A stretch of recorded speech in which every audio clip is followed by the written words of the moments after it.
ಈಗ ಕೂಡ ಸೇವೆಯನ್ನು ಮುಂದುವರಿಸಿದಂತ ರಾಮೇಗೌಡ್ರೆ, ಸಂಸತ್ ಸದಸ್ಯರಾದಂತ ಸುರೇಶ್ ಅವರೇ, ರವಿ ಅವರೇ, ಶಿವಕುಮಾರ್, ನಾಗರಾಜ್, ಮಂಜುನಾಥ್, ಮಹೇಶ್ ಅವರು, ನಮ್ಮ ವಕೀಲರು, ಪುಟ್ಟಸ್ವಾಮಿ ಅವರು, ಸೂರ್ಯನಾರಾಯಣ ಗೌಡರು, ವಿಜಯ್ ದೇವರು, ಕೃಷ್ಣಮೂರ್ತಿ ಅವರು, ವಿಶ್ವನಾಥ್ ಅವರು, ದಿಲೀಪ್, ಶಂಕರ್, ನಮ್ಮ ಡಿಸಿ ಅವರಿದ್ದಾರೆ, ಎಸ್ಪಿ ಅವರಿದ್ದಾರೆ, ಎಲ್ಲ ಜಿಲ್ಲೆಯ ಅಧಿಕಾರಿಗಳಿದ್ದಾರೆ. ವಿಶೇಷವಾಗಿ ಆಡಳಿತ ಮಂಡಳಿಯ ಸೇವೆ ಮಾಡುವಂತೆಲ್ಲ ಹಿರಿಯ ನಾಗರಿಕರೆಲ್ಲ ಇದ್ದೀರಿ, ನಮ್ಮ ವಿದ್ಯಾರ್ಥಿಗಳಿದ್ದೀರಿ, ಉದ್ಯೋಗಕ್ಕೋಸ್ಕರ ಬಂದಂತ ಎಲ್ಲ ನನ್ನ ಯುವ ಮಿತ್ರರಿದ್ದೀರಿ, ಎಲ್ಲ ಪೋಷಕರಿದ್ದಾರೆ, ಮಾಧ್ಯಮ ಸ್ನೇಹಿತರಿದ್ದಾರೆ, ಬಂಧು ಭಗಿನಿಯರು. ಉದ್ಯೋಗ ಮೇಳಕ್ಕೆ ಮತ್ತು ಆರ್ಎಸ್ನಲ್ಲಿ ಒಂದು ನೂತನವಾಗಿ ಕಟ್ಟಡದ ಭೂಮಿ ಪೂಜೆಗೆ, ಸೌರಶಕ್ತಿ ಉದ್ಘಾಟನೆಗೆ ಮತ್ತು ಹೊಸ ದಿಕ್ಕನ್ನು ತೆಗೆದುಕೊಳ್ಳಲಿಕ್ಕೆ ಬಂದಂತ ಎಲ್ಲರಿಗೂ ಕೂಡ ನನ್ನ ವೈಯಕ್ತಿಕವಾಗಿ ಈ ಕ್ಷೇತ್ರದ ಶಾಸಕನಾಗಿ ಶುಭವನ್ನು ಹಾರೈಸಲಿಕ್ಕೆ ನಾನು ಬಯಸ್ತಾ ಇದ್ದೇನೆ. ಅಸೆಂಬ್ಲಿ ನಡೀತಾ ಇದೆ. ಬಹಳ ಪ್ರಮುಖವಾದಂತ ಮಸೂದೆ ಇವತ್ತು ನಾನು ಉಪಮುಖ್ಯಮಂತ್ರಿ ಆದಮೇಲೆ ರಾಜ್ಯದ ಬೆಂಗಳೂರು ನಗರಕ್ಕೆ ಆಸ್ತಿ ತೆರಿಗೆ ಬಗ್ಗೆ ಒಂದು ಮಂಡಿಸ್ತಾ ಇದ್ದೀನಿ. ನಿನ್ನೆ ಅಸೆಂಬ್ಲಿಯಲ್ಲಿ ಗದ್ದಲದ ಮಧ್ಯೆ ಪಾಸ್ ಮಾಡಿದ್ರು. ಈಗ ಕೌನ್ಸಿಲ್ಗೆ ನಾನು ಅದನ್ನು ತೆಗೆದುಕೊಂಡು ಹೋಗಿ ಅಲ್ಲಿ ಪಾಸ್ ಮಾಡ್ತೀನಿ. ಆದ್ರೂ ಮಾತು ಕೊಡ್ತಿದ್ದೆ, ಬರ್ತೀನಿ ಅಂತೇಳಿ ಬಂದಿದ್ದೇನೆ. ನನಗೆ ಗೊತ್ತಿಲ್ಲ ಇಷ್ಟು ದಿನ ನಡೀತದೆ ಅಂತೇಳಿ.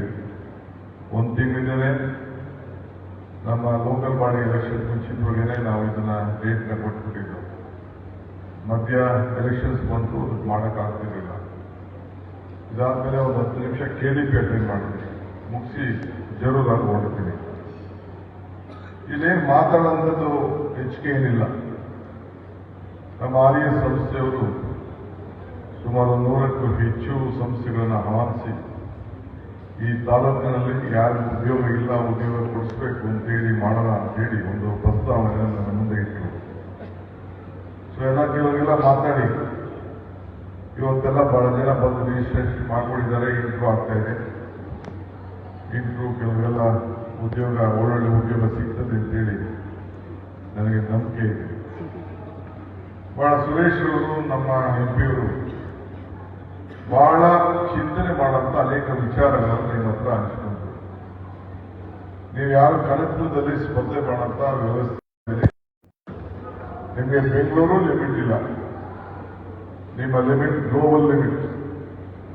ಗ್ಲೋಬಲ್ ಮಟ್ಟದಲ್ಲಿ ಕಾಂಪಿಟೇಷನ್ ಅಲ್ಲಿ ಬೆಂಗಳೂರಲ್ಲಿ ಕೂಡ ಹೊರಗಡೆ ದೇಶದವರು, ಹೊರಗಡೆ ರಾಜ್ಯದವರೆಲ್ಲ ಬಂದು ಇವತ್ತು ಉದ್ಯೋಗವನ್ನು ತೆಗೆದುಕೊಂಡು ಬದುಕ್ತಾ ಇದ್ದಾರೆ. ಬೆಂಗಳೂರು ಒಂದು ಒಳ್ಳೆ ಡೆಸ್ಟಿನೇಷನ್. ಮೊದಲು ನಿಮಗೆಲ್ಲ ನಿಮ್ಮ ತಲೆಯಲ್ಲಿ ಒಂದಿರಬೇಕು, ನೀವು ಬೆಂಗಳೂರು ಜಿಲ್ಲೆಯವರು. ಬೆಂಗಳೂರು ಜಿಲ್ಲೆ ಈಗ ಅಡ್ಮಿನಿಸ್ಟ್ರೇಷನ್ ದೃಷ್ಟಿಯಿಂದ ನಮ್ಮ ಸಂಗಮದವರೆಗೂ, ಆ ಕಡೆ ದೇವನಹಳ್ಳಿ ಚಿಕ್ಕಬಳ್ಳಾಪುರ ಬಾರ್ಡರ್, ಈ ಕಡೆ ಮಾಗಡಿ, ಈ ಕಡೆ ಕೋಲಾರ ಹೊಸಕೋಟೆ, ಇವೆಲ್ಲ ಬೆಂಗಳೂರು ಜಿಲ್ಲೆ. ಬೆಂಗಳೂರು ಜಿಲ್ಲೆಯಲ್ಲಿ ನಾವೆಲ್ಲ, ನಾನು ಜಿಲ್ಲಾ ಪಂಚಾಯತಿ ಮೆಂಬರ್ ಆಗಿದ್ದಾಗ ಇವೆಲ್ಲ ಒಂದು ನಮ್ಮ ಬೆಂಗಳೂರು ಜಿಲ್ಲೆ ಇದೆ. ಸೊ ಈಗ ಆಡಳಿತ ದೃಷ್ಟಿಯಿಂದ ಕೆಲವು ಭಾಗನ ನಾವು ಮಾಡ್ಕೊಂಡಿದ್ದೀವಿ. ಅಂದ್ರೆ ನಿಮ್ಮ ಭೂಮಿ, ನಿಮ್ಮ ನೆಲ, ನಿಮ್ಮ ಭಾಷೆ, ನಿಮ್ಮ ಬದುಕು ಎಲ್ಲ ಬೆಂಗಳೂರಿನಲ್ಲಿದೆ. ಇಡೀ ಪ್ರಪಂಚದಲ್ಲಿ ಭಾರತವನ್ನ ನೋಡ್ಬೇಕಾದ್ರೆ ಬೆಂಗಳೂರು ಮುಖಾಂತರ ನೋಡ್ತಾರೆ. ಇದು ತಮ್ಮೆಲ್ಲರೂ ಕೂಡ ಗಮನದಲ್ಲಿರಲಿ. ಇಲ್ಲಿ ಕನಕಪುರದಲ್ಲಿ ವಿದ್ಯಾಭ್ಯಾಸ ಮಾಡಿದಂತ ಯುವಕರು, ಮಾಡ್ತಾರಂತ ಯುವಕರು, ವಿದ್ಯಾರ್ಥಿಗಳೆಲ್ಲ ಕೂಡ ನಿಮ್ಮ ತಲೆಯಲ್ಲಿ ನಾವು ಗ್ಲೋಬಲ್ ಸ್ಟ್ಯಾಂಡರ್ಡ್ಸ್ ಅಲ್ಲಿ ನಮ್ಮ ಬದುಕನ್ನ ಪರಿವರ್ತನೆ ಮಾಡಿಕೊಡ್ಬೇಕು ಅಂತೇಳಿ ಆಲೋಚನೆ ಮಾಡಬೇಕು. ನಿಮ್ಮ ಸಂಸತ್ ಸದಸ್ಯರಂತ ಸುರೇಶ್ ಅವರು ನನಗೆ ಮೊನ್ನೆ ಇಲ್ಲೇ ರಾಮನಗರದಲ್ಲಿ ಒಂದು ಫಂಕ್ಷನ್ ಹೋಗಿತ್ತು. 100 ಬಸ್ಗಳನ್ನ, ಹೊಸ ಬಸ್ಗಳನ್ನ ಆಡ್ ಮಾಡಿದ್ದೀವಿ. ಈಗ 100 ಬಸ್, ಹೊಸ ಬಸ್ ಅನ್ನ ಏನು KSRTC ವತಿಯಿಂದ ಅದಕ್ಕೆ ಐರಾವತನ ಹೆಸರು ಅಶ್ವಮೇಧ ಅಂತ ಹೆಸರಿಸಿ ಆಡ್ ಮಾಡಿದ್ವಿ. ಅಂದ್ರೆ ಜಲ್ದಿ ಒಂದು ಪಬ್ಲಿಕ್ ಟ್ರಾನ್ಸ್ಪೋರ್ಟ್ಗೆ ಹೋಗಿ ಅಂತೇಳಿ. ಈಗಾಗಲೇ ಬೆಂಗಳೂರು ನ್ಯಾಷನಲ್ ಹೈವೇ ಕೊಳ್ಳೇಗಾಲದವರೆಗೂ ಕೂಡ ಚಾಮರಾಜನಗರ ಕೂಡ ಬಹುಶಃ ಬಹಳ ಜರುರಾಗಿ ಆಗ್ತಾ ಇದೆ. ಮಧ್ಯ ಅವರೇ ಅದನ್ನ ಪಾಸ್ ಮಾಡಿದ್ರು, ನಿಂತೋಗಿದ್ದು ಕಾಂಟ್ರಾಕ್ಟರ್ ಒಪ್ಪಿಕೊಂಡಿದ್ರಿಂದ ಈಗ ಅದು ಕೂಡ ಸ್ವಲ್ಪ ಜಲ್ದಿ ಆಗ್ತಾ ಇದೆ. ಒಂದಕ್ಕೆ ಮೆಟ್ರೋ ಕೂಡ ಹತ್ತಕ್ಕೆ ತೆಗೆದು ತರಬೇಕು ಆದಷ್ಟು ಜಲ್ದಿ ಅಂತೇಳಿ ಪ್ರಯತ್ನವನ್ನ ನಾನು ಇಲಾಖೆಯ ಮಂತ್ರಿಯಾಗಿ ಅದು ಕೂಡ ನಾನು ಮಾಡ್ತಾ ಇದ್ದೇನೆ. ಈಗ RES ಸಂಸ್ಥೆಗೆ ಬಂದಿದ್ದೇನೆ. RESಗೆ ಹೊಸ ರೂಪ ಕೊಡಬೇಕು ಅಂತೇಳಿ ನಾನು 15 ವರ್ಷದಿಂದ ಪಡ್ಕೊಳ್ತಾ ಇದ್ದೆ. ಈಗ ಶ್ರೀಕಂಠರು ನಮ್ಮ ಹೊಸ ಟೀಮ್ ಏನಿದೆ, ಲಕ್ಷ್ಮಣ್ ಅವರು ಇನ್ನ ಬಹಳ ಜನ ಸೇರಿ ಹೊಸ ಚಿಂತನೆಗೆ, ಹೊಸ ಆಲೋಚನೆಗೆ, ಈಗಿನ ಪರಿಸ್ಥಿತಿಗೆ ಇದನ್ನ ಅಪ್ಗ್ರೇಡ್ ಮಾಡಲಿಕ್ಕೆ ಒಂದು ದೊಡ್ಡ ಪ್ರಯತ್ನ ನಡೀತಾ ಇದೆ. ನಾನೀಗಾಗಲೇ agriculture university vice chancellor, agriculture minister ಎಲ್ಲರೂ ಮಾತಾಡಿದ್ದೇನೆ. ಈಗಾಗಲೇ ಸದ್ಯದಲ್ಲೇ ಈ ವಾರದಲ್ಲೇ ಒಂದು ಮೀಟಿಂಗ್ ಆಗಿ ಇಲ್ಲಿ ಒಂದು ಅಗ್ರಿಕಲ್ಚರ್ ಯೂನಿವರ್ಸಿಟಿ ಸ್ಯಾಂಕ್ಷನ್ ಮಾಡಲಿಕ್ಕೆ ಎಲ್ಲ ತರದ ಪೂರ್ವಭಾವಿಕೆ ಸಿದ್ಧತೆಯನ್ನ ಈಗಾಗಲೇ ಪ್ರಾರಂಭ ಆಗ್ತಾ ಇದೆ. ಯಾಕೆಂದ್ರೆ ಅಗ್ರಿಕಲ್ಚರ್ ಯೂನಿವರ್ಸಿಟಿಗೆ ಬಹಳ ಹೆಚ್ಚಿಗೆ ಇನ್ನ ವಿತ್ತಿಗಾರಿ ಶಕ್ತಿ ಇದೆ. ನಿನ್ನೆ ತಾನೇ ಚರ್ಚೆ ಮಾಡ್ತಾ ಇದ್ದೆ ನಾನು. ನಮ್ಮ ಕನಕಪುರದಲ್ಲಿ, ಕನಕಪುರ, ರಾಮನಗರ ಅತಿ ಹೆಚ್ಚು ರೇಷ್ಮೆ ಬೆಳೀತಾ ಇದ್ದೀವಿ ನಾವು. ರೇಷ್ಮೆ ಬೆಳೀತಾ ಇದ್ರು ಕೂಡ ನಮ್ಗಿನ್ನ ಜಾಸ್ತಿ ಉತ್ತರ ಕರ್ನಾಟಕದಲ್ಲಿ ರೇಷ್ಮೆ ಬೆಳೀತಾ ಇದೆ. ಅಲ್ಲಿ ರೋಗ ಕಡಿಮೆ ಆಗ್ತಾ ಇದೆ, ಇಲ್ಲಿ ಜಾಸ್ತಿ ಮೊದಲಿಂದ ಕೂಡ ಆಗ್ತಾ ಇದೆ. ಅಂದ್ರೆ ಈ ರೇಷ್ಮೆ ನಾವು ಕೆಜಿ ಬಗ್ಗೆ ಮಾತಾಡ್ತಿದ್ದು, ಈಗ ಟನ್ ಬಗ್ಗೆ ಮಾತಾಡಿ ಅಲ್ಲಿ ಬೆಳೆಯಕ್ಕೆ ಶುರು ಮಾಡಿದ್ದೇವೆ. ಅಂದ್ರೆ ಈ ಸಿಲ್ಕು, ಮಿಲ್ಕು ಮತ್ತು ಬೇರೆ ತರಕಾರಿ ಇವೆಲ್ಲ ಕೂಡ ಇಲ್ಲಿ ಬೆಳೆದು, ಹೂವೆಲ್ಲ ಬೆಳೆದು ಅಂತಾರಾಷ್ಟ್ರೀಯ ಮಟ್ಟದಲ್ಲಿ ಎಕ್ಸ್ಪೋರ್ಟ್ ಮಾಡುವಂತ ವ್ಯವಸ್ಥೆಗೆ ನಮ್ಮ ರೈತರು ಕೂಡ ಮಾಡ್ತಾ ಇದ್ದಾರೆ. ನಾನು ನೀವೆಲ್ಲ ಯುವಕರು ಉದ್ಯೋಗ ಹೊಂದಿದ್ದೀರಿ, ಬಹಳ ಸಂತೋಷ. ನೀವು ಉದ್ಯೋಗ ಮಾಡೋದು ಒಂದೇ ನಿಮ್ಮ ತಲೆಯಲ್ಲಿ ಇಟ್ಕೊಳಕ್ ಹೋಗ್ಬೇಡಿ. ಉದ್ಯೋಗವನ್ನ ಸೃಷ್ಟಿ ಮಾಡುವಂತ ಒಂದು ವಿಚಾರ ನಿಮ್ಮ ತಲೆಯಲ್ಲಿ ಇರಲಿ. ಸದ್ಯಕ್ಕೆ ಒಂದಷ್ಟು ದಿನ ಹೋಗಿ ಕೆಲಸ ಮಾಡಬೇಡಿ ಅಂತ ನಾನು ಹೇಳೋದಿಲ್ಲ, ಟ್ರೈನಿಂಗ್ ಆಗಲಿ. ಅದಾದ್ಮೇಲೆ ನಿಮ್ಮ ತಲೆಯಲ್ಲಿ ನಾನು ಒಂದು 10 ಜನಕ್ಕೆ 20 ಜನಕ್ಕೆ ಉದ್ಯೋಗ ಕೊಡಬೇಕು ಅಂತ, ಯು ಶುಡ್ ಬಿ ಆಂಟ್ರಪ್ರನರ್. ನೀವು ಇವತ್ತು ಸರ್ಕಾರ ಬೇಕಾದಷ್ಟು ನಿಮಗೆ ಫೆಸಿಲಿಟೀಸ್ನ ಒದಗಿಸ್ಕೊಡ್ತದೆ. ನಿಮ್ ಕೈಲಿ ಏನು ಆಗುದಿಲ್ಲ ಅಂತ ನೀವು ತಿಳ್ಕೊಳಕ್ ಹೋಗ್ಬೇಡಿ. ಎಲ್ಲರ ಕೈಲೂ ಏನಾದ್ರು ಒಂದು ಉದ್ಯೋಗವನ್ನು ಸೃಷ್ಟಿ ಮಾಡಲಿಕ್ಕೆ ಸಾಧ್ಯ. ನಾನು ಆಗಾಗ ಕೆಲವು ನಮ್ಮ ಕಾಲೇಜ್ ಹೋದಾಗ ಒಂದು ಮಾತು ಹೇಳ್ತಾ ಇರ್ತೀನಿ. You should remember 4 Ds. ಒಂದು, you should dream, you should desire for the dream, you should dedicate for the dream, you should discipline for the dream ಅಂತ. ಅಂದ್ರೆ ನೀವೇನಾದ್ರು ಒಂದು ಸಕ್ಸಸ್ ಸ್ಟೋರಿ ಆಗ್ಬೇಕಾದ್ರೆ ನಿಮಗೆ ಮುಟ್ಟುವಂತ ಕನಸನ್ನ ಏನ್ ನೀವು ಕಾಣ್ತೀರಿ, ಆ ಕನಸಿನಲ್ಲಿ ಡೆಡಿಕೇಶನ್ ಇರಬೇಕು, ಶಿಸ್ತಿರಬೇಕು. ಆಗ ಮಾತ್ರ ನೀವೇನು ಮುಟ್ಲಿಕ್ಕೆ ಸಾಧ್ಯನೋ ಅದಕ್ಕೆ ಮಾಡ್ಲಿಕ್ಕೆ ಸಾಧ್ಯ. ಇವತ್ತು ನಮ್ಮ ಇನ್ಫೋಸಿಸ್ ಅವರು ಬಂದಿದ್ದಾರೆ, ಇನ್ಫೋಸಿಸ್ ಅವರು ನಮ್ಮ ಟ್ರೈನರ್ ಬಂದಿದ್ದಾರೆ. ಅವರು ಈಗ ನಮ್ಮ ಎಲ್ಲ ಮಕ್ಕಳ PUCಯಲ್ಲಿ ಮಾಡ್ತಿದ್ದವರು, IT ಓದಿದ್ದವ್ರನ್ನ ತೆಗೆದುಕೊಂಡು ಅಲ್ಲೇ ಟ್ರೈನಿಂಗ್ ಮಾಡಿ ಸುಮಾರು ಜನಕ್ಕೆ ಈಗ ಇಡೀ ಇಂಡಸ್ಟ್ರಿಗೆ ಎಲ್ಲ ಉದ್ಯೋಗಗಳನ್ನು ಕೊಡುವಂತ ಕೆಲಸ ಮಾಡ್ತಾ ಇದ್ದಾರೆ. ಬಹುಶಃ 100% ಅಲ್ಲಿ ನಾನು ಕೂಡ ಮೊನ್ನೆ ಟ್ರೈನಿಂಗ್ ಸಂಸ್ಥೆಗೆ ಹೋಗಿದ್ದೆ, ಅಲ್ಲೂ ಕೂಡ ಉದ್ಘಾಟನೆ ಮಾಡಿ ಬಂದೆ. ಸೊ ಅವರು ಕೂಡ ಮಾಡ್ತಾ ಇದ್ದಾರೆ. ಹಿಂದೆ ನಾನೇ ಆಗ ಜಾಗ ಕೊಡಿಸಿದವ್ರಿಗೆ ಬಿಡಿದಿದ್ದವ್ರ ಜಾಗ, ನಾನು ಅದನ್ನ ಆರೋಳಿತ ನಮ್ಮ ಸಾತೂರ್ ಹತ್ರ ಮಾಡಿಸ್ಬೇಕು ಅಂತ ಹೇಳಿ ನಾನು ಹಿಂದೆ ಮಂತ್ರಿ ಆಗಿದ್ದಾಗ, ಬಂಗಾರಪ್ಪನವರ ಸಂಪುಟದಲ್ಲಿ ಮಂತ್ರಿ ಆಗಿದ್ದಾಗ ನಾನು ಇಲ್ಲಿ ಸಾತೂರ್ ಹತ್ರ ಮಾಡಿಸ್ಬೇಕು ಅಂತ ಮಾಡಿದ್ದೆ. ಆ ಕೆಲವು ರೈತ ಸಂಘದವರೆಲ್ಲ ಗಲಾಟೆ ಮಾಡಿಬಿಟ್ಟು ಆಮೇಲೆ ಅದು ಬಿಡದಿ ಹತ್ರಕ್ಕೆ ಹೋಯ್ತು. ಜಪಾನ್ ಟೌನ್ಶಿಪ್ ಕಟ್ಟಬೇಕು ಅಂತ ಇದ್ದು, ಈಗ ಬಿಡದಿಯಲ್ಲಿ ಪ್ರಾರಂಭ ಮಾಡಿದ್ದು ಅಲ್ಲಿಂದ ಹಿಡಿದು ಈಗ ನಮ್ಮ ಬಾರ್ಡರ್, ಕನಕಪುರ ಟೌನ್ ಬಾರ್ಡರ್ ವರೆಗೂ ಕೂಡ ಆ ಫ್ಯಾಕ್ಟರಿಗಳು ಒಂದೊಂದೇ ಬೆಳೆಕೊಂಡು ಈಗಾಗಲೇ ಬರ್ತಾ ಇದೆ. ಅಂದ್ರೆ ಅದು ಮೊದಲೇ 30 ವರ್ಷದಲ್ಲೇ ಪ್ರಾರಂಭ ಆಗಿತ್ತು ಅಂದ್ರೆ ಇದೆಲ್ಲ ಒಂದು ದೊಡ್ಡ ಹೊಸ ನಗರ ಆಗಿ ಬೆಂಗಳೂರು ಆಗಿ ಪರಿವರ್ತನೆ ಆಗಿಕೊಡ್ತಿತ್ತು.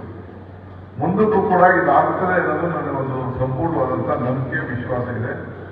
ಸುರೇಶ್ ರವರು ನಮ್ಮ ಈ ಜಿಲ್ಲೆನ ಒಂದು ಮಾಡರ್ನ್ ಜಿಲ್ಲೆಯಾಗಿ ಪರಿವರ್ತನೆ ಮಾಡಬೇಕು ಅಂತೇಳಿ ನನ್ನ ಕೈಲಿ ಸಂಕಲ್ಪವನ್ನು ಮಾಡಿಸಿ ಈಗಾಗಲೇ ನಾವು ನಮ್ಮ ಜಿಲ್ಲೆಯಲ್ಲಿ ಪ್ರತಿ ಪಂಚಾಯತಿ 2 ಪಂಚಾಯತಿ 3 ಪಂಚಾಯತಿ ಸೇರಿಸಿ ಈ ಇಂಥ ಒಳ್ಳೆ public schools KPS public school CBSE standard ICSE standard school ಅನ್ನು ಮಾಡಿ ನಮ್ಮ ಜನ ಟೌನ್ ಬರೋದು ತಲುಪಿಸ್ಬೇಕು, ಬೆಂಗಳೂರಿಗೆ ತಪ್ಪಿಸ್ಬೇಕು, ವಲಸೆ ಹೋಗೋದು ತಪ್ಪಿಸ್ಬೇಕು.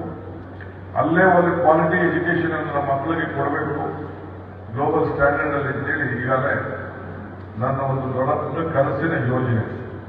ನನ್ನಲ್ಲಿ ನಾನೇ ಅದಕ್ಕೆ ಅಧ್ಯಕ್ಷನಾಗಿದ್ದೇನೆ. ಇನ್ನೊಂದು 2-3 ದಿನದಲ್ಲಿ ಬೆಂಗಳೂರಿನಲ್ಲಿ ಎಲ್ಲ industrials minister, skill development minister, primary education minister, higher education ನಾವೆಲ್ಲ ಸೇರಿ ಒಂದು ಮೀಟಿಂಗ್ ಮಾಡಿ ಒಂದು 2,000 ಸ್ಕೂಲನ್ನು ಮಾಡಬೇಕು ಅಂತೇಳಿ ತೀರ್ಮಾನ ಮಾಡಿದ್ದೇವೆ.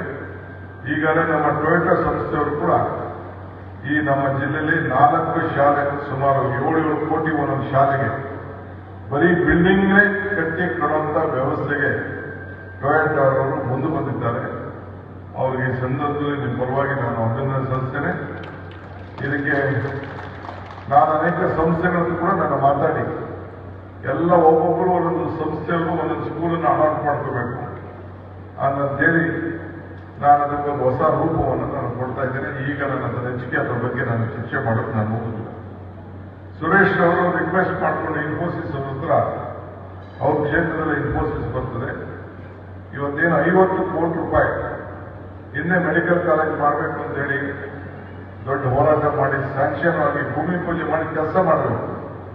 ಯಡಿಯೂರಪ್ಪನವ್ರು ತೆಗೆದುಕೊಂಡು ಹೋಗಿ ಚಿಕ್ಕಬಳ್ಳಾಪುರಕ್ಕೆ ಆಗ್ತದೆ. ಆದ್ರೆ ನಾನು ಹೇಳಿದೆ, ನೀವೇನು ಚಿಂತೆ ಮಾಡಕ್ಕೆ ಹೋಗ್ಬೇಡಿ, ಯಾರ ಹಣೆ ಬರ ಯಾರ ಕೆಲವು ತೋರ್ಸಕ್ಕೆ ಆಗುದಿಲ್ಲ ಅಂತೇಳಿ. ಕೊನೆಗೆ ದಯಾನಂದ ಸಾಗರ್ ಅಂತ ಮಾತಾಡಿ ನಮ್ಮ ರವಿಯವರು ಎಲ್ಲ ನಮ್ಮ ಸ್ನೇಹಿತರೆಲ್ಲ ಸೇರಿ ಅವ್ರಿಗೂ ಜಾಗ ಕೊಡಿಸಿ ನಾನೇ ಅವ್ರನ್ನ ಪ್ರೈವೇಟ್ ಮೆಡಿಕಲ್ ಕಾಲೇಜಿಗೆ ಮಂಜೂರಾತಿ ಮಾಡೋಕ್ಕೆ ಮಂಜೂರು ಮಾಡಿಸಿಕೊಟ್ಟು ಬಹುಶಃ ದಯಾನಂದ ಸಾಗರ್ ಯೂನಿವರ್ಸಿಟಿ ಬಹಳ ಚೆನ್ನಾಗಿ ಬಂದಿದೆ.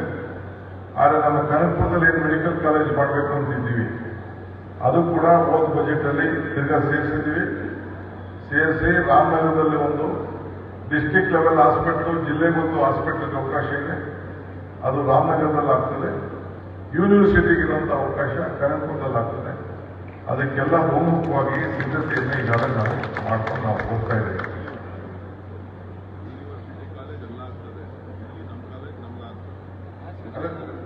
ಎರಡು ಅಲ್ಲೊಂದು ಕಾಲೇಜು ಇಲ್ಲೊಂದು ಕಾಲೇಜು 2 ಮಾಡಿ. ಸೊ ಅಷ್ಟಿದೆ. ಸೊ ಯುವಕರು ನೀವೆಲ್ಲ ಇವತ್ತು ಉದ್ಯೋಗಕ್ಕೋಸ್ಕರ ಬಂದಿದ್ದೀರಿ, ಉದ್ಯೋಗ ತೆಗೆದುಕೊಳ್ಳಿ. ಇದಾದ ಮೇಲೆ ಇನ್ನೊಂದು ಕರ್ನಾಟಕ ರಾಜ್ಯದ ಸರ್ಕಾರದ ಒಂದು ಉದ್ಯೋಗ ಮೇಳ 26-25ಕ್ಕೆ ಬೆಂಗಳೂರಲ್ಲಿ ಕಾಲೇಜಲ್ಲಿ ದೊಡ್ಡ ಮಟ್ಟಕ್ಕೆ ನಡೀತದೆ. ಬಟ್ ಎಜುಕೇಶನ್ ನೀವು ನಿಲ್ಸಕ್ಕೆ ಹೋಗ್ಬಿಡಿ. ನಿಮ್ಗೆ ನಾವು ಯುವನಿಧಿ ಯೋಜನೆ ಕೊಟ್ಟಿದ್ದೀವಿ. ಡಿಗ್ರಿ ಆದ ತಕ್ಷಣ ಒಂದು 2 ವರ್ಷ 3,000 ರೂಪಾಯಿ ನಿಮ್ಗೆ ಕೊಡಬೇಕು, ಸ್ಟೈಪಂಡ್ ಕೊಡಬೇಕು. ನಿಮ್ಗೊಂದು ಕಂಟಿನ್ಯೂಟಿ ಇರಲಿ ಅಂತೇಳಿ. ಯಾರಾದ್ರೂ ಒಂದು ಪ್ರೋಗ್ರೆಸಿವ್ ಆಗಬೇಕು, ಒಳ್ಳೆ ಕ್ವಾಲಿಟಿ ಎಜುಕೇಶನ್ ಹೆಚ್ಚಿಗೆ ಆಗಬೇಕು ಅಂತೇಳಿ ಒಂದು 3,000 ರೂಪಾಯಿ ನೀವು ಎಂಪ್ಲಾಯ್ಮೆಂಟ್ ಅನ್ನ ಕ್ರಿಯೇಟ್ ಮಾಡ್ಕೊಳ್ಳೋದು ಕೂಡ ನಿಮ್ಗೊಂದು ಅವಕಾಶ ಮಾಡಿಕೊಟ್ಟಿದ್ದೀವಿ. ಅದು ಯಾರ್ಯಾರು ಬೇಕೋ ಅದಕ್ಕೆ ರಿಜಿಸ್ಟ್ರೇಷನ್ ಮಾಡಿಕೊಂಡು ಇದಾಗಬೇಕು. Ultimately education important. ಈಗ ಪ್ರಾರಂಭದಲ್ಲಿ ಕರಿಯಪ್ಪನವ್ರು ನೆನೆಸ್ಕೊಂಡ್ರಿ. ಯಾಕೆ ನೆನೆಸ್ಕೊಂಡ್ರಿ? ಈ ಸಂಸ್ಥೆಯ ಫೌಂಡರ್ ಅವರು ಅಂತೇಳಿ. So if you forget the root you will not get the fruit ಅಂತ. ಸೊ ಅದಕ್ಕೆ ಕರಿಯಪ್ಪನವ್ರು ನೆನೆಸ್ಕೊಂಡು ಅವ್ರ ಪರವಾಗಿ ಆಟಾಡಿ ಅವ್ರ ಪ್ರಾರ್ಥನೆ ಮಾಡಿ ನಾನು ಅವರ ಸಮಾಧಿಗೆ ಹೋಗಿ ಅವರ ಪುತ್ಥಳಿಗೆ ಹೋಗಿ ಹೂನಾರ ಹಾಕಿ ಇಂಥ ಒಂದು ದೇಗುಲವನ್ನು ಕಟ್ಟಿದ್ದಾರಲ್ಲ ಅಂತ ಹೇಳಿ ಅವ್ರನ್ನ ನೆನೆಸ್ಕೊಂಡು ನಾವಿಲ್ಲಿಗೆ ಬಂದಿದ್ದೇವೆ. ಹಂಗೆ ನೀವು ಕೂಡ ನಿಮಗೆ ಸಹಾಯ ಮಾಡಿದಂಥ ಶಿಕ್ಷಕರಿರ್ಬೋದು, ನಿಮ್ಮ ತಂದೆ ತಾಯಿದಿರ್ಬೋದು, ನಿಮ್ಮ ಪೋಷಕರಿರ್ಬೋದು, ಎಲ್ಲರೂ ಕೂಡ ಸ್ಮರಿಸ್ಕೊಳ್ಬೇಕು. ನಾನು ಕರಿಯಪ್ಪನವರು MLA ಆಗಿದ್ದಾಗ ನಾನು ಗಮನಿಸಿದ್ದೇನೆ. ನಾನು ಹೈಸ್ಕೂಲ್ ಸೀಟ್ಗೆ ಅವತ್ತು ನಮ್ಮ ಅಪ್ಪ ಕರ್ಕೊಂಡು ಹೋಗಿದ್ದು. ಹೋಗಿ ಅವರಿಗೆ ಕಾರ್ಗಿಲನ್ನು ಬಿಡಿಸಿ ಬೆಂಗಳೂರು ಕರ್ಕೊಂಡು ಹೋಗಿ ನನ್ನ ಚೀಫ್ ಮಿನಿಸ್ಟರ್ಗೂ ಕೂಡ ಸೀಟ್ ಹೋಗಿದ್ದು. ನನ್ನ ಸ್ಕೂಲಿಂದ ತೆಗೆದಾಕ್ತಿದ್ದು, ಅದೇ ಸ್ಕೂಲ್ ನಾನು ಸೇರಿಸಬೇಕು MP ಸ್ಕೂಲಿಂದ ಪ್ರಯತ್ನ ಮಾಡೋದು. ಅದೊಂದು ದೊಡ್ಡ ಕತೆ, ಯಾವುದೋ ಸಂದರ್ಭದಲ್ಲಿ ಹೇಳಿದ್ದು ನಾನು. ಇರಲಿ, ಹಾಗೆ ಒಂದು ಎಜುಕೇಶನ್, ಕ್ವಾಲಿಟಿ ಎಜುಕೇಶನ್ಗೆ ಎಷ್ಟು ಇಂಪಾರ್ಟೆನ್ಸ್ ಇದೆ. ಅವತ್ತಿನ ಕಾಲ CM ಹೇಳಿದ್ರು ನಾನು ಸಿಕ್ಕಿಲ್ಲ.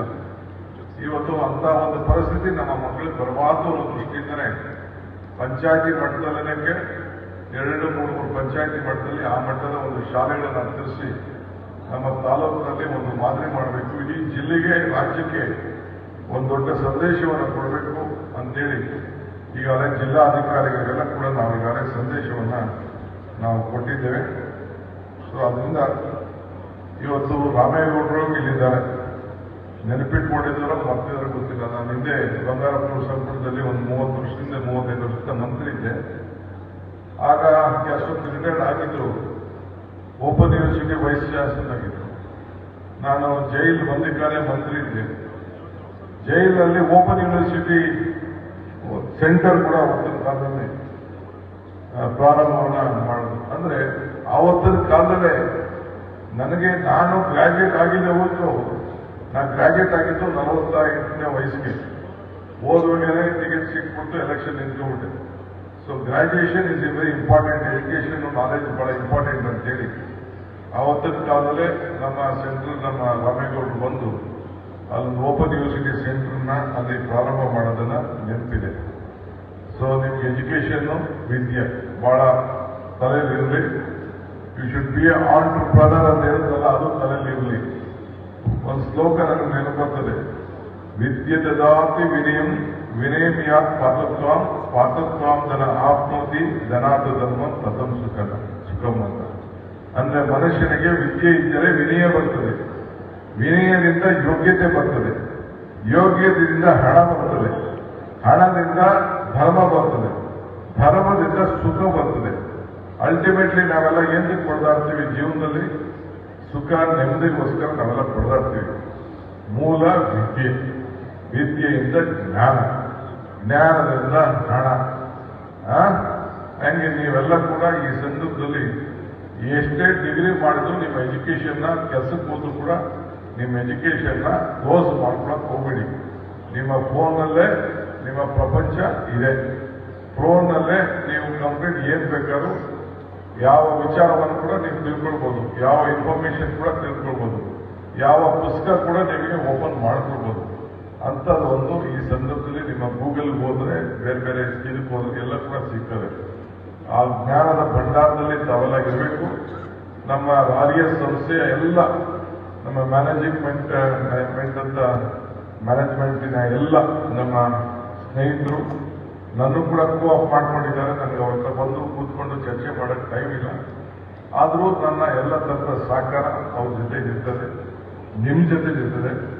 ಈಗ ನೀವೆಲ್ಲ ನೀವೆಲ್ಲ ಹುಡುಗರು 18-20 ವರ್ಷ ಇದ್ದೀರಿ. ನಿಮ್ಮ ಟೌನ್ ಹೆಂಗಿತ್ತು ಅಂತ ನಿಮ್ಗಿನ್ನ ಕಲ್ಪನೆ ಇಲ್ಲ, ನಿಮ್ಮ ತಾಲೂಕು ಹೆಂಗಿತ್ತು ಅಂತ ಕಲ್ಪನೆ ಇಲ್ಲ. ಎಲ್ಲ ಓಡಾಡಕ್ಕೆ ಇಲ್ಲಿಂದ ಎಂಟ್ರೆನ್ಸ್ ಇಂದ ನಾವು ಬರ್ಬೇಕಾದ್ರೆ ಜ್ಞಾನ ಹಾಕಿ ಊರು ಹೊರಗಡೆ ಕೆರೆಯಿಂದ ರಾಯಣಪುರ ಕೆರೆ ಬರ್ಬೇಕಾದ್ರೆ 3-4 ಗಂಟೆ ಬೇಕಾಗುತ್ತೆ. ಎಲ್ಲ ಗಾಡಿಗಳು ತೆಗೆದುಹಾಕೊಂಡು ಈ ರೋಡ್ನ ಒಡಿಸ್ಬೇಕಾರೆ, ಈ ತಾಲೂಕು ಆಫೀಸ್ ಹೊಸಾದ್ ಮಾಡ್ಬೇಕಾರೆ, ಇನ್ಫೋಸಿಸ್ ಅವರು 52 ಕೋಟಿ ರೂಪಾಯಿ ಖರ್ಚು ಮಾಡಿ ಹಾಸ್ಪಿಟಲ್ ಕಟ್ಟಿರ್ಬೇಕಾರೆ, ಈ ಮುನ್ಸಿಪಾಲಿಟಿ ಬಿಲ್ಡಿಂಗ್ ನೀವು ಕಟ್ಟಿರ್ಬೇಕಾರೆ ಸುಮ್ಮನೆ ಆದಂತ ಒಂದು ಶ್ರಮ ಇಲ್ಲ. ಸರ್ಕಾರದಿಂದ ಹಣ ತರಬೇಕಾರೆ, ಈ ರೋಡ್ಗಳನ್ನ ಈ ರೀತಿ ಮಾತನಾಡಬೇಕಾರೆ ಬಹಳ ಶ್ರಮ. ಅಂಥದ್ದು ನಾವೇನಾದ್ರೂ ಒಂದು ನೀವೆಲ್ಲ ಸೇರಿ ನನಗೆ ಶಾಸಕರಾಗಿ ಆಯ್ಕೆ ಮಾಡಿ, ನಿಮ್ಮ ತಂದೆ ತಾಯಿಯಂದಿರು ಆಯ್ಕೆ ಮಾಡಿ ಕಳಿಸ್ಕೊಟ್ಟಿದ್ದಾರೆ, ಸುರೇಶ್ ಅವರಿಗೆ ಆಯ್ಕೆ ಮಾಡಿ ಕಳಿಸ್ಕೊಟ್ಟಿದ್ದಾರೆ, ರವಿ ಅವರಿಗೆ ಆಯ್ಕೆ ಮಾಡಿ ಕಳಿಸ್ಕೊಟ್ಟಿದ್ದಾರೆ. ನಾವೆಲ್ಲ ಸೇರಿ ಬಹಳ ಜನ ತಾಲೂಕ್ ಪಂಚಾಯತಿ, ಜಿಲ್ಲಾ ಪಂಚಾಯತಿ, ಮುನ್ಸಿಪಾಲಿಟಿಗೆಲ್ಲ ಆಯ್ಕೆ ಮಾಡಿ ಕಳಿಸಿದ್ದಾರೆ. ನಿಮ್ಮ ಋಣವನ್ನ ಸರಿಯಾದ ರೀತಿಯಲ್ಲಿ ತೀರಿಸಬೇಕು ಅನ್ನೋ ದೃಷ್ಟಿಯಿಂದ ದೊಡ್ಡ ಹೋರಾಟವನ್ನು ಮಾಡಿ ಇವತ್ತು ಏನು ನಮ್ಮ ಕನಕಪುರದಲ್ಲಿ ನಿಮ್ಗೆಲ್ಲ ಟೈಮ್ ಇದ್ರೆ ನೀವೊಂದು ಯಾವ್ದಾದ್ರು ಒಂದು ಟೈಮ್ ಮಾಡಿಕೊಂಡು ಅಲ್ಲಿ ಕನಕಪುರದ ಒಂದು ಮಿಲ್ಕ್ ಕೈಯಿನ ಒಂದು ಯೂನಿಯನ್ ಇದೆ, ಅದನ್ನ ನೋಡಬೇಕು.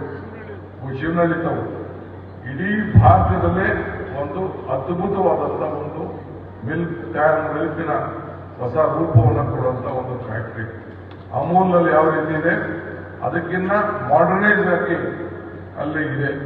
ಇದನ್ನ ತಾವು ಗಮನದಲ್ಲಿ ಇಟ್ಕೊಳ್ಬೇಕು. ಈ ರೀತಿ ಏನು ಹಾರೋಳಿಯಲ್ಲಿ ಏನು ಇಂಡಸ್ಟ್ರೀಸ್ ಬರ್ತಾ ಇದೆ, ಉದ್ಯೋಗಗಳನ್ನ ಸೃಷ್ಟಿ ಮಾಡಲಿಕ್ಕೆ ಪ್ರೈವೇಟ್ ಅಲ್ಲಿ ನಿಮ್ಮ ಊರುಗಳಲ್ಲೇ ಹೋಗಿ ಇಟ್ಕೊಂಡು ಅಲ್ಲೋಗಿ ಕೆಲಸ ಮಾಡ್ಕೊಂಡು ಬರೋದು ಕೂಡ ಬಹಳ ಒಂದು ಉದ್ಯೋಗಗಳನ್ನ ಸೃಷ್ಟಿ ಮಾಡುವಂತ ಒಂದು ಕೇಂದ್ರವನ್ನ ಅಲ್ಲಿ ಇಂಡಸ್ಟ್ರೀಸ್ನ ನಮ್ಮ ತಾಲೂಕಿನಲ್ಲೇ ಈಗ ಆರೋಳ್ಳಿ ಅಂತ ಹೊಸ ತಾಲೂಕು ಕೂಡ ನಾವು ಮಾಡಿದ್ದೇವೆ. ಅದೆಲ್ಲ ಆಗಿದೆ. ಇದನ್ನ ಸರಿಯಾದ ರೀತಿಯಲ್ಲಿ ಉಪಯೋಗಿಸ್ಕೊಳ್ಬೇಕು ಅಂತೇಳಿ ಪ್ರಾರ್ಥಿಸಿ ಎಲ್ಲ ಯುವಕರಿಗೆ, ವಿದ್ಯಾರ್ಥಿಗಳಿಗೆ, ಪೋಷಕರಿಗೆ ಎಲ್ಲರೂ ಕೂಡ ತಮಗೆ ಶುಭ ಹಾರೈಸಿ, ಜಾಸ್ತಿ ಮಾತಾಡೋಕ್ಕೆ ಟೈಮ್ ಇಲ್ಲ ನನಗೆ. ಈ 5 ನಿಮಿಷ, ಒಂದು 10-15 ನಿಮಿಷ KDP ಅಟೆಂಡ್ ಮಾಡಿ ನಾನು ಅಸೆಂಬ್ಲಿಯಲ್ಲಿ ನನ್ನೊಂದು ಬಿಲ್ ಪಾಸ್ ಮಾಡಬೇಕಾಗಿದೆ, ಅದಕ್ಕೆ ಹೋಗಬೇಕಾಗಿದೆ. ಎಲ್ಲ ನಮ್ಮ ಮುಖಂಡರುಗಳೆಲ್ಲ ಕ್ಷಮಿಸಬೇಕು. 27ನೇ ತಾರೀಕು ಆದಮೇಲೆ ನಾನು ಮತ್ತೆ ನನ್ನ ಬಂದು ನಮ್ಮ ಕಾರ್ಯಕರ್ತರನ್ನ ಭೇಟಿ ಮಾಡುವಂಥ ಕೆಲಸ ನಾನು ಮಾಡ್ತೇನೆ. ಎಲ್ಲರಿಗೂ ನಮಸ್ಕಾರ, ವಂದನೆಗಳು.